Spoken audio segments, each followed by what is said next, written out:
সেপ্টেম্বরে জাতিসংঘের সাধারণ পরিষদের অধিবেশনে ফিলিস্তিনকে রাষ্ট্র হিসেবে স্বীকৃতি দেওয়ার কথা জানিয়েছেন অস্ট্রেলিয়ার প্রধানমন্ত্রী অ্যান্থনি আলবানিজ। সোমবার রাজধানী ক্যানবেরায় মন্ত্রিসভার এক বৈঠকের পর আলবানিজ এ ঘোষণা দেন। আলবানিজ গাজার নিয়ন্ত্রণ নেয়ার ইসরায়েলি সিদ্ধান্তের সমালোচনা করে সাংবাদিকদের জানান, তিনি ইসরায়েলি প্রধানমন্ত্রী নেতানিয়াহুকে জানিয়েছেন ফিলিস্তিন সমস্যার একটি রাজনৈতিক সমাধান দরকার, সামরিক না। অস্ট্রেলিয়ার আগে যুক্তরাজ্য, ফ্রান্স ও কানাডা সেপ্টেম্বরে জাতিসংঘের সাধারণ অধিবেশনে ফিলিস্তিনকে রাষ্ট্র হিসেবে স্বীকৃতি দেওয়ার ঘোষণা দেয়। এদিকে নিউজিল্যান্ডও ফিলিস্তিনকে রাষ্ট্র হিসেবে স্বীকৃতি দেওয়ার বিষয়টি বিবেচনা করছে বলে জানিয়েছেন দেশটির পররাষ্ট্রমন্ত্রী উইনস্টন পিটার্স। 2 মাসের ব্যবধানে যুক্তরাষ্ট্র সফরে গেছেন পাকিস্তানের সেনাপ্রধান ফিল্ড মার্শাল আসিম মুনির। সেখানে তিনি দেশটির উচ্চ পর্যায়ের রাজনৈতিক ও সামরিক নেতৃত্বের সাথে বৈঠক করেছেন। ফ্লোরিডার টাম্পায় এক অনুষ্ঠানে ভারতকে তীব্র হুঁশিয়ারি দেন মুনির। তিনি বলেন, যদি পাকিস্তানের অস্তিত্ব হুমকির মুখোমুখি হয় এবং পাকিস্তান ধ্বংসের মুখে পড়ে, তাহলে পুরো বিশ্বের অর্ধেক ধসিয়ে দেওয়া হবে। পাকিস্তান সেনাপ্রধান যুক্তরাষ্ট্রে আয়োজিত ওই অনুষ্ঠানে আরও বলেছেন, সিন্ধু নদীতে ভারত বাঁধ নির্মাণ করার জন্য তারা অপেক্ষা করবেন।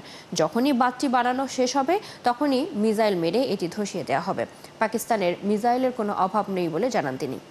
পশ্চিম তুরস্কে রিখটার স্কেলে 6.1 মাত্রার একটি শক্তিশালী ভূমিকম্প হয়েছে। এতে একজন মারা গেছেন, আহত হয়েছেন আরও 29 জন। দেশটির দুর্যোগ ও জরুরি ব্যবস্থাপনা কর্তৃপক্ষ এই তথ্য নিশ্চিত করেছে।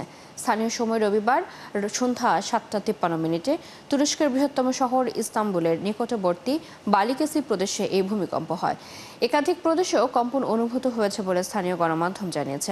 কর্তৃপক্ষ জানিয়েছে, ভূমিকম্পটির কেন্দ্র ছিল ভূপৃষ্ঠ থেকে 11 কিলোমিটার গভীরে।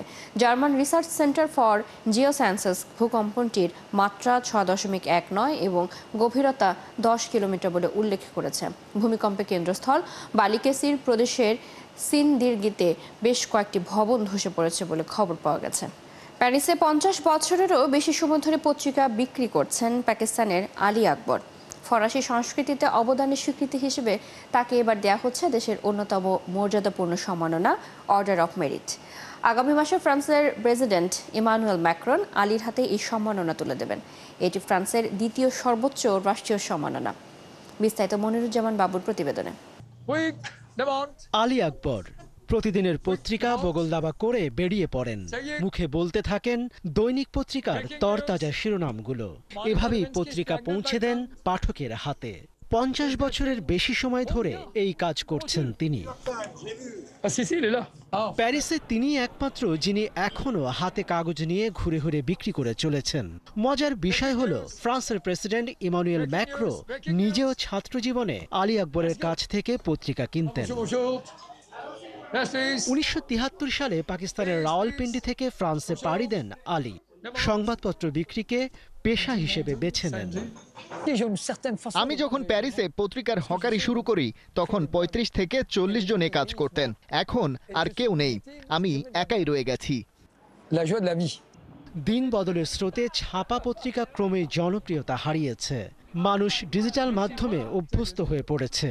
সময়ের এই বাঁক বদলে পত্রিকার হকাররা ধীরে ধীরে হারিয়ে গেলেও আলী ধরে রাখেন তার পুরনো পেশা।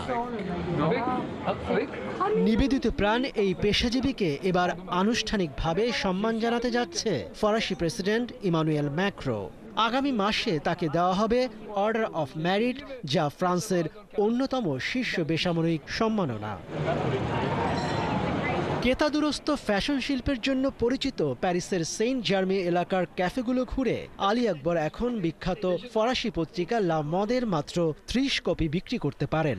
অথচ একসময় দৃশ্যপট ছিল পুরো উল্টো। আমি খুবই হতাশ।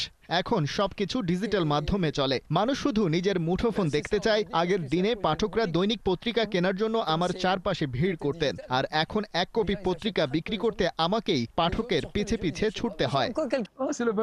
এত চ্যালেঞ্জের পরও 72 বছর বয়সী আলী আকবর তাঁর বর্তমান পেশায় খুশি, কারণ শুধুমাত্র আনন্দের জন্যই এই কাজটি করে যান তিনি।